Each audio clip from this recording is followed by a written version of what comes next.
The envelope arrived on a Tuesday morning, and Charlie Sheen knew his life would never be the same. What happened during the next 72 hours would test every relationship, every belief, and every ounce of courage he thought he possessed. It wasn't supposed to happen this way. Charlie had been managing his HIV status privately for years, working with his doctors, taking his medication, living as normally as possible. The decision to go public wasn't his choice. It was being forced upon him by circumstances beyond his control. The blackmail attempt had started 3 weeks earlier with a single phone call. A voice he didn't recognize claimed to have proof of his HIV status and threatened to sell the story to the highest bidder unless Charlie paid an astronomical sum. At first, Charlie's lawyers assured him they could handle it quietly, make it go away like so many other problems before. But as Charlie sat in his Malibu home that Tuesday morning, reading the latest demand for money, he realized the nightmare was just beginning. The blackmailer had grown bolder, the demands larger, and now there were rumors circulating in certain circles of Hollywood that made it clear his secret wouldn't stay secret much longer. He had 72 hours to decide. Pay the blackmail and live in constant fear of the next demand, or take control of his story and tell the world himself before someone else did it for him. The first person Charlie called was his doctor, Dr. Robert Huizenga, who had been treating him for years. "Bob, I think it's time," Charlie said, his voice steadier than he felt. "I need to go public before this gets out of my control." Dr. Huizenga had been expecting this call for months. "Are you ready for what comes next?" he asked. "Once you do this, there's no going back. Your entire life becomes public domain." Charlie looked out at the Pacific Ocean from his deck, watching the waves crash against the shore with the same relentless persistence that his thoughts had been crashing against his consciousness for weeks. "I don't think I have a choice anymore," he admitted. "But I need to do this right. I need to tell my family first." That conversation with his doctor was the easy part. What came next would test relationships that had already been strained by years of Charlie's erratic behavior, addiction struggles, and public controversies. The first call he made was to his father, Martin Sheen. Charlie had been dreading this conversation more than any other. How do you tell your father, a man you respect above all others, that you've been living with HIV and keeping it secret? "Dad, I need to see you," Charlie said when Martin answered. "It's important. Can you come over?" Martin heard something in his son's voice that he hadn't heard in years, genuine vulnerability mixed with determination. "I'll be right there," he said without hesitation. When Martin arrived an hour later, he found Charlie sitting in his living room, holding a cup of coffee with hands that trembled slightly. They sat in silence for a moment before Charlie spoke. "Dad, I'm going to tell you something that I should have told you a long time ago," Charlie began. 4 years ago, I was diagnosed with HIV. I've been managing it privately, but now I need to go public."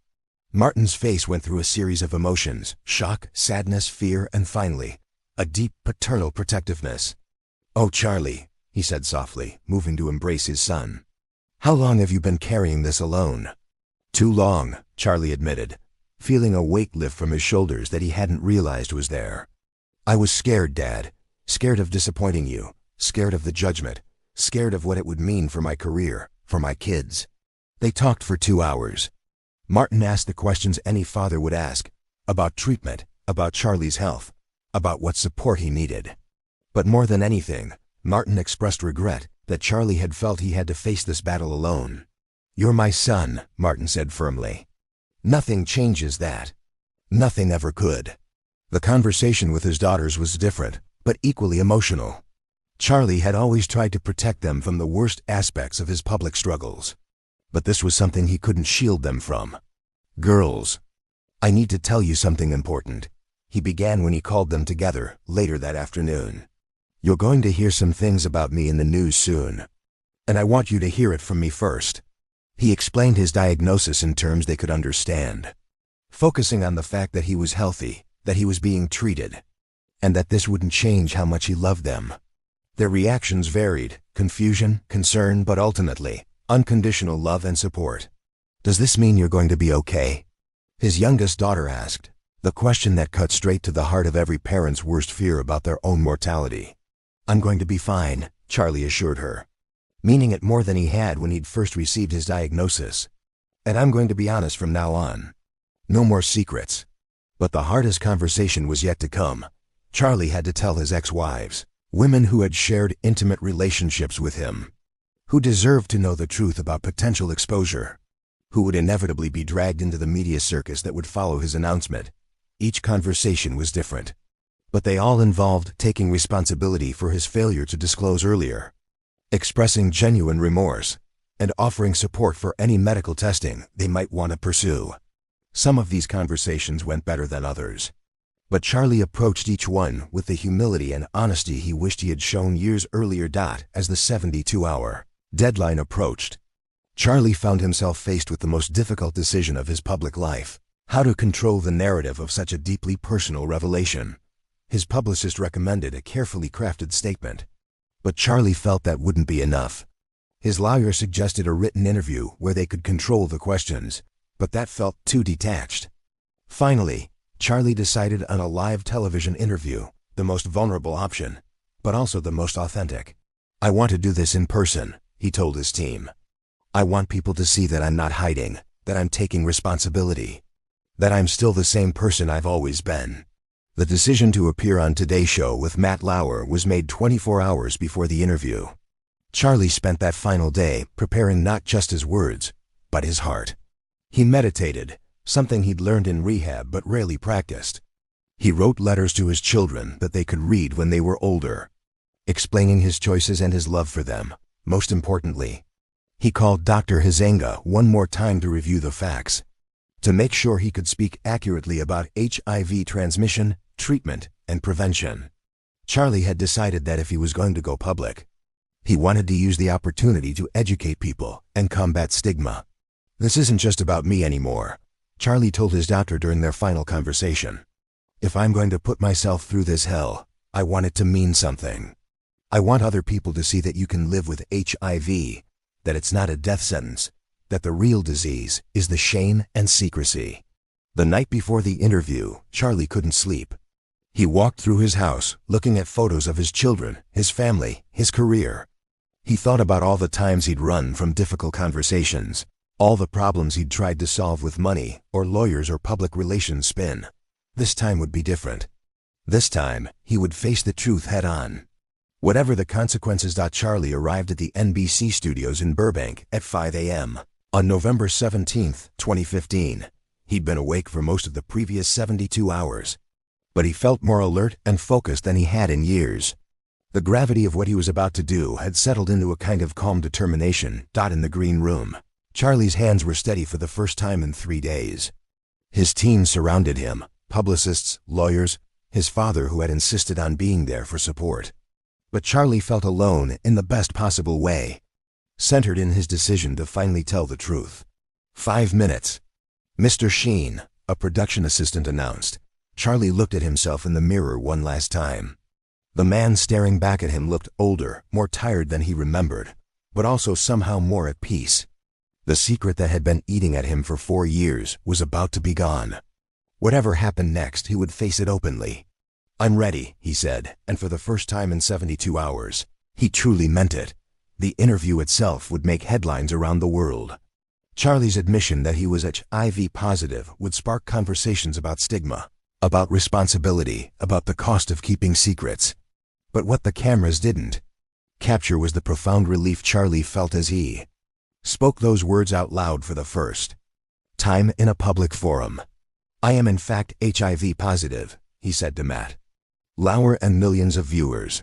The words that had terrified him for so long finally released into the world. In that moment, the 72 hours of hell he'd endured transformed into something else entirely, the beginning of a new kind of life.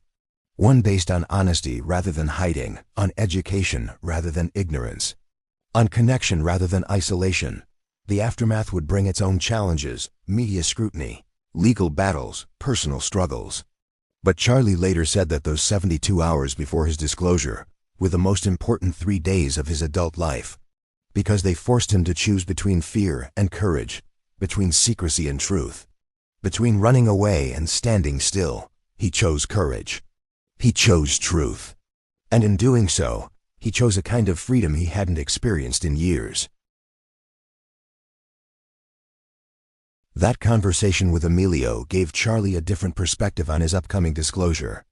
This wasn't just about managing a crisis or controlling damage. This was about reclaiming his authentic self after years of living behind masks and managing public personas. The second day also brought practical challenges that Charlie hadn't fully anticipated. His legal team needed to review every aspect of his disclosure to ensure he was protected from potential lawsuits. His medical team wanted to coordinate with HIV advocacy organizations to ensure his public statement would be medically accurate and helpful to the broader community. His business managers needed to assess the potential impact on his career and finances, but perhaps most importantly, Charlie spent time that day with advocates from HIV organizations, learning about the current state of treatment, prevention, and public awareness. He was shocked to discover how much misinformation still existed about HIV transmission and how much stigma still surrounded the diagnosis. "If you're going to do this," said one advocate, a woman named Maria who had been living with HIV for 15 years, "you have an opportunity to really make a difference. But you also have a responsibility to get it right." Maria shared her own story of disclosure, the challenges and unexpected benefits that came with living openly with HIV. She talked about the importance of accurate information, the power of personal testimony, and the ongoing need for public figures to speak honestly about their experiences. "The shame and secrecy kill more people than the virus itself these days," she told Charlie. "With proper treatment, HIV is manageable. But the isolation and fear that come with hiding it, that's what destroys lives." That conversation transformed Charlie's understanding of what he was about to do. This wasn't just a personal decision anymore. It was a public health moment, an opportunity to educate and advocate for others living with HIV. The third day of those 72 hours was when everything became real. Charlie woke up knowing that in less than 24 hours, his life would be completely different. Every conversation, every relationship, every public appearance would be filtered through this new reality. His daughter called that morning, one of his twins from his relationship with Brooke Mueller. She'd been thinking about their conversation from 2 days earlier and had questions. "Dad, are you scared?" she asked with the directness that only children possess. Charlie considered lying, giving her some reassuring but ultimately dishonest answer about how everything would be fine. Instead, he chose the truth, the same truth he was about to share with the world. "Yeah, sweetheart, I am scared," he admitted. "But I'm also relieved. I've been keeping this secret for so long that it feels good to finally be honest about it. Will people treat you differently?" she asked. "Some people will," Charlie said. "But the people who really matter, the people who love us, they'll still love us. And maybe some people who don't understand HIV will learn something new."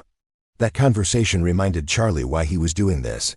Not just to escape blackmail or manage a crisis, but to show his children that courage means facing difficult truths, that integrity matters more than public opinion, and that they never have to carry their struggles alone, the way he had. The afternoon of the third day was spent in final preparations for the interview.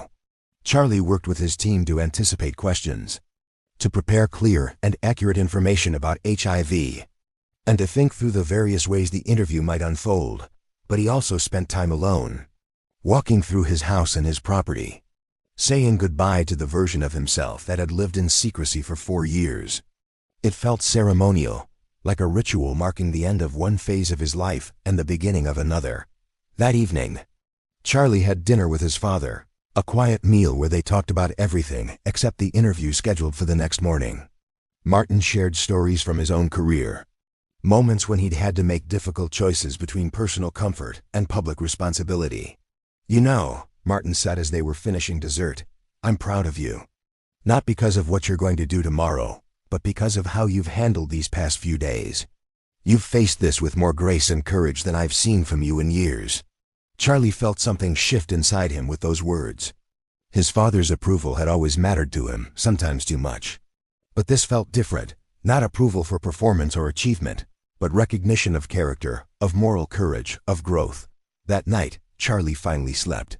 Not the deep sleep of exhaustion, but the peaceful rest of someone who has made a difficult decision and found peace with it.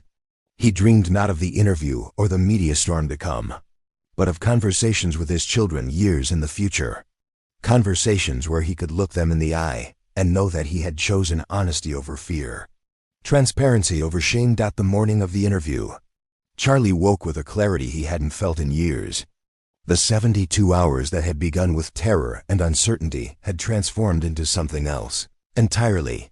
A journey toward authenticity that had required him to confront not just his HIV status, but his relationship with truth itself. As he prepared to leave for the NBC studios, Charlie looked at himself in the bathroom mirror one last time as a person whose HIV status was a secret. In a few hours, that secret would be gone forever, and he would begin navigating a world where his diagnosis was public knowledge. "Here we go," he said to his reflection, and headed toward what would become one of the most important conversations of his life. The 72 hours that had changed everything were over. Now came the work of living with the consequences of courage. And Charlie Sheen was finally ready for that challenge. The interview would air to millions of viewers, sparking international headlines and conversations about HIV stigma, celebrity responsibility, and the cost of keeping secrets. But for Charlie, the most important part of the story had already happened in those 3 days of choosing truth over fear, connection over isolation, and courage over comfort. Those 72 hours had given him back something he'd lost years earlier, his integrity. And that, he knew, was worth any price he might have to pay for finally telling the world who he really was.